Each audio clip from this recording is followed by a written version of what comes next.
Aabot sa humigit kumulang na 1,000 packs na bigas ang handog ng Kadiwa Rice Selling 20 Bigas Mo program ng national government sa halagang 20 pesos kada kilo sa bayan ng Lingayen na naganap sa Lingayen Civic Center nitong umaga. Laking tulong ito para kay Tatay Jose mula sa barangay Balangopong dahil hanggang ngayon ay nag-aaral pa ang kanyang dalawang anak sa kolehiyo. Mas malaki po yung maitutulong po sa pamilya nito. Kasi 20 pesos per kilo lang po kasi nga yung dapat na presyo. Diba po? Kaya malaking tulong sa isang pamilya.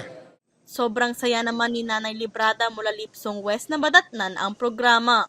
Malaking tulong pagka nangangailangan ka, kailangan mo talaga itong bigas, mayroon ito, nagpapasalamat ako. Ang bawat priority beneficiaries na maaaring makabili ng bigas ay kailangan lamang magpresenta ng valid ID na sila ay senior citizen, PWD, solo parent o parte ng 4Ps upang sila ay mabibigyan ng stub.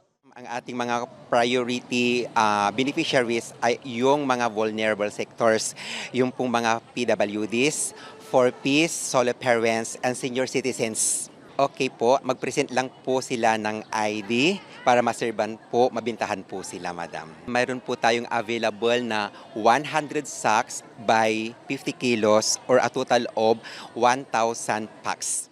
Lahat ay kanya-kanya ng diskarte. Ang iba ay may dala pang eco bag o sako bag at maiging naghihintay sa pila. Sisikapin ng lokal na pamahalaan na magtuloy-tuloy ang programa linggo-linggo. Sa ating mga kababayan na hindi pa po nakakabili po ng ating 20 pesos per kilo na bigas, huwag po kayong mag-alala dahil basta't mayroon po tayong supply, delivery from FTI, weekly po tayong magtitinda basta mayroon po tayo talagang supply. At yung mga hindi pa nakakabili, para makabili rin po sila. Josh Min Castaño, Balitang Solid North,